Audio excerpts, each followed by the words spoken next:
G'day, this is Mr. Robitaille, your media specialist at Hudson High School, and I'd like to take a couple minutes to give you a whirlwind tour of an app that you have on your iPad called Sora, which allows you to borrow a bunch of popular ebooks and audiobooks. So I'm going to dive in now on a student iPad and show you how to access Sora and some of the features of that so you're ready to go. On the iPad, you need to look for the Sora app. It should be pre-installed on all of your iPads, and it looks like a little blue rocket taking off.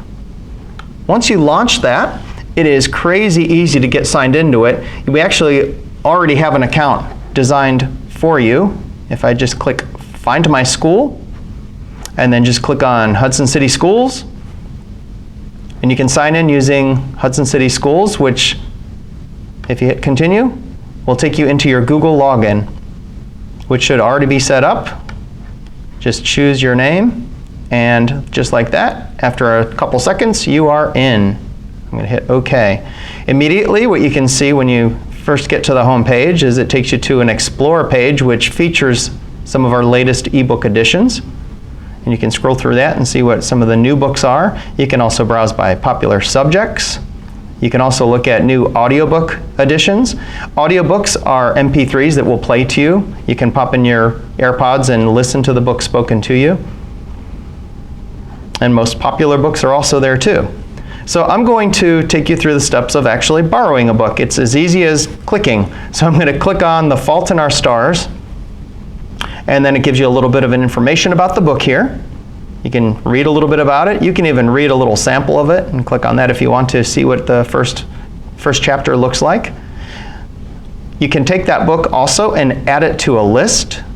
And that's good if you find a book that you might want to read, but you don't want to read it right now, but you just want to bookmark it for later. You can click Add to List, and at that point you can create a new list and just give it a name. I'll say Want to Read, or whatever you want to call it, and hit Save, and it's going to put that book in a list, and I'll show you later how to access that list. So if you decide you want to borrow a book, all you need to do is click on one. I'll just click on this Project 1065 book, and I click Borrow. And just like that, it is borrowed and ready to read. The book immediately comes up, and you can begin cycling through the pages. Right now it's just taking a couple of seconds to download the book to the iPad. So at that point you just simply swipe through and you begin reading it.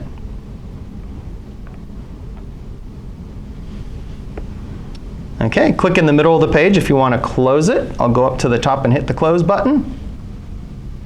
And it wants to give you a bunch of badges. You can get into that if you want to. Next thing I'm going to do is jump over to my shelf. Shelf is where it shows you all the books that you currently have checked out. Now the shelf, by the way, the books that you've downloaded are a 14-day or a 2-week loan period. If you want to renew that book, you can click on it, and you can click the Renew button. I believe you have to be within a few days of its due date, and then you can click Renew. You can also return a book. In 14 days, if you don't do anything, it'll return itself. But if you want to return it, let's say you finish it in 5 days and you want to return it so someone else can borrow it, you can just click on that and click Return. Just like that, the book is now available to other people. Speaking of that list that we made earlier on, if you click on the lists when you're in your shelf, this is the list that we just created, Want to Read, and that book is there. Holds are books that you want to borrow but were currently checked out by someone else. So for an example, if I go to Explore and I search for a book, and I search for a Harry Potter book, let's say that I want to read, or I want to listen to the audiobook of Harry Potter and the Sorcerer's Stone. Notice it's got the little headphone icon, which means it's an audio listen book. But it says place hold. That means someone else has it checked out. If I click on it, it's not available, someone else has borrowed it. I can place a hold on it. And just like that, when the book is available, I'll get a little notification on here, and then I can borrow it next. Another really awesome feature of Sora is not only do you have access to all of these books that we purchase for Hudson City Schools, but you can also add the whole Cleveland Public Library consortium to this collection and search all of their ebooks and audiobooks as well. To do that, you go up to the hamburger icon at the top, and you can add a library. Now, the Cleveland Public Consortium of Libraries is called CleveNet, which includes the Hudson Public Library. There it is, CleveNet. You can click on that, and now you're in it. So let's say you want to borrow a book from CleveNet that you see here that looks really good. You can click on it, and at that point it's probably going to make you authenticate through them. You don't actually need a library card from Hudson Public Library to borrow books from them. There's an agreement that we have with them that you can do it for free, even without a public library card. So I'm going to hit borrow, and now it wants me to sign in to CleveNet. However, if you click on that, instead of using CleveNet, scroll down and choose Hudson High School or Hudson City Schools. I think Hudson Local School District. And hit continue. And then it's going to authenticate through Google again.